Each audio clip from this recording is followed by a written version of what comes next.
Este es un problema que yo veo en consultación regularmente. ¿Qué quiere decir esto? Que la mamá se ocupa mucho del niño, está muy preocupada, está cansada y puede abandonar, como aparece en este dibujo de Víctor, puede abandonar su lugar al lado de su marido. Entonces, la pareja parental es muy sólida, pero la pareja conyugal puede desaparecer.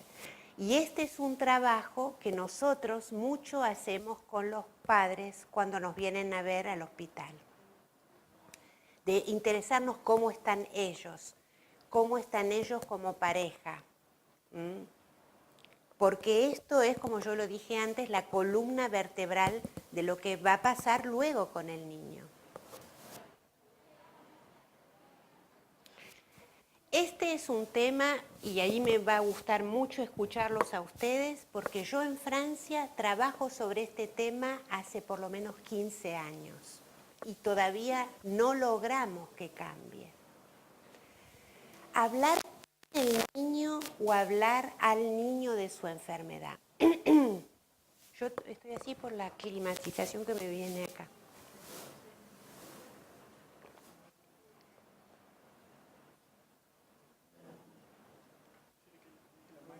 No.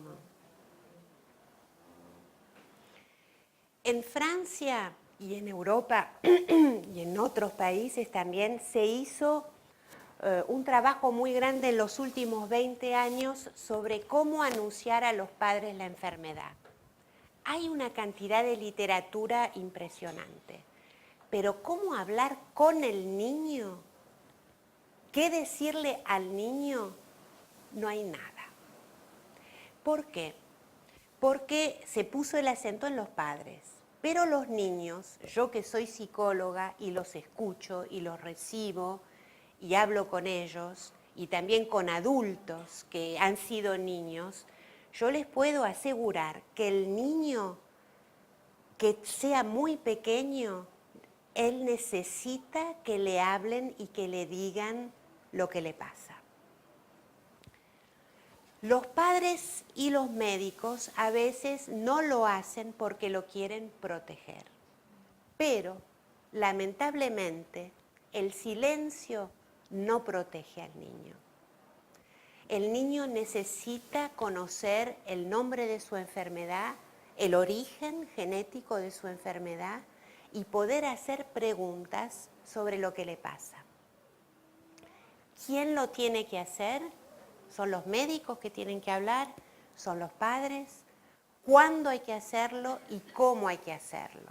De esto les voy a hablar. Nosotros hicimos una investigación que estuvo financiada por la Fundación de Francia y a los que les interese les voy a dar la referencia del artículo luego.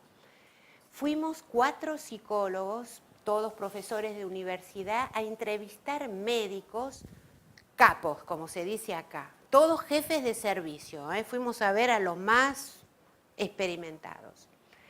Fuimos con un grabador y los enregistramos y les dijimos, díganos qué les pasa a ustedes en el momento de anunciar una enfermedad grave de un niño, en qué piensan y qué sienten.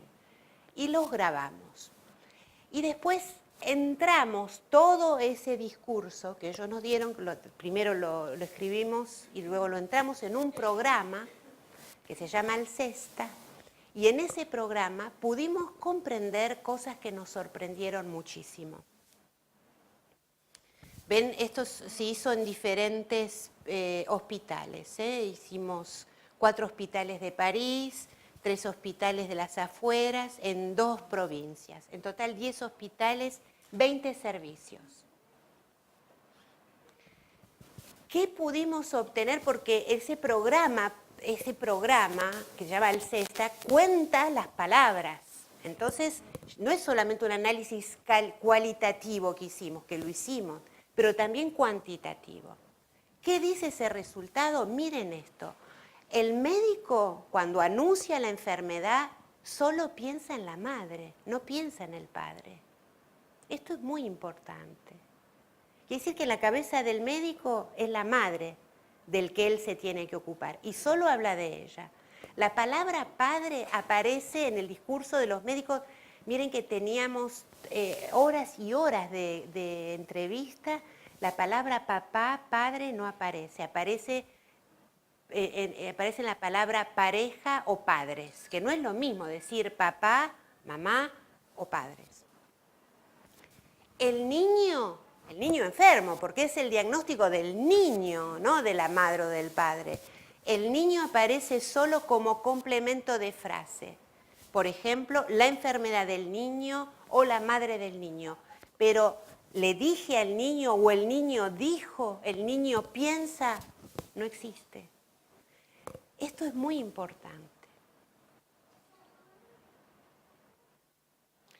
La experiencia clínica, mi experiencia y la de muchos de mis colegas muestra que el niño necesita saber y comprender el sentido de su enfermedad, que cada niño, cada persona con esta enfermedad se cuenta una historia sobre el origen y la razón por la que está enfermo. Es una historia profana. ¿Profana? Una historia inventada, pero es su historia. Y cuando no tiene información, esta historia puede ser muy dolorosa. Por ejemplo, un niño puede decirse, yo tengo una hermana más grande, ella no tiene amiotrofia espinal, pero yo sí. ¿Por qué? ¿Por qué yo y no mi hermana? Y entonces se puede contar una historia. Por ejemplo, que su hermana cuando nació dejó algo malo en la panza de la mamá y que cuando él llegó se lo comió y lo transformó en enfermo. Los chicos se cuentan estas historias. Entonces, por eso es importante explicarle al niño, porque a veces el niño puede pensar que él hizo algo malo. ¿Por qué mi hermano no tiene la enfermedad y yo sí? ¿Habré hecho algo malo? Y los niños se inventan escenarios de culpabilidad. Entonces es muy importante explicarle al niño, pero no explicar todo, no explicarlo todo. El secreto está, miren qué importante que es esta partícula. Una cosa es hablarle al niño y decirle, vos tenés una enfermedad que se llama. Esto es hablarle al niño. Y la otra posibilidad es hablar con el niño. Y cuando uno habla con el niño, es él que dice lo que quiere saber. Es él que pregunta y uno responde. Lo peor que se puede hacer es hablarle a un niño. Esto es lo peor que se puede hacer porque uno puede decir cosas de una brutalidad que el niño no está preparado a escuchar. Pero si uno habla con él, el niño le dice lo que quiere saber. Yo trabajo en mi consultorio, en el hospital, con chicos que se pueden mover, pero si no, tengo en mi blusa blanca, tengo siempre las 3 cartas. Y es un juego que todos pueden jugar. El juego es el juego de las 3 sillas o las 3 cartas. Entonces yo le muestro y le digo, bueno, mira, aquí esta silla, si jugamos, es la silla de preguntas con respuestas. Tú preguntas y yo te voy a ayudar a encontrar la respuesta, porque yo no tengo todas las respuestas, pero te voy a ayudar. Vamos a ir a buscar a alguien que nos va a ayudar a encontrar una respuesta. Esta silla es preguntas sin respuestas. Cuando vos te sentás acá, vos preguntás y yo no digo nada. Es solamente por el placer de preguntar. Y esta silla es la silla de miedos y pesadillas, ¿no es cierto? Entonces, lo que me enseñaron los niños, y yo a veces lo juego con las cartas, porque uno puede mostrar las cartas también. Tengo una carta que es preguntas con respuestas, preguntas sin respuestas y miedos y pesadillas.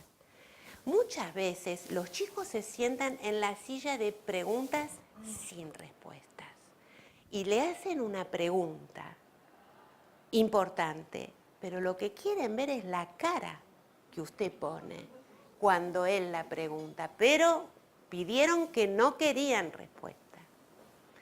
¿Qué nos enseña esto? Que un chico puede tener necesidad de compartir con un adulto una interrogación sin esperar una respuesta cuadrada, cerrada, científica. Ustedes saben, por ejemplo, que en el hospital donde nosotros estamos, tenemos un hospital de día y entonces está la persona que sirve el almuerzo en las piezas. Y a veces él, que es un hombre ya grande, viene y me dice, Marcela, me dice, no sabe lo que me preguntó Juana. ¿Qué le preguntó? Me preguntó si se iba a curar. Pero se lo pregunta a la persona que le sirve el almuerzo. Entonces, claro, yo voy y le digo al médico, mira, pasá a verla porque me parece que tiene... Y cuando el médico la va a ver y le dice, ¿cómo estás, Juana? Bien. ¿Todo bien? Sí. ¿Alguna pregunta? No. Claro, quiere decir que el niño a veces necesita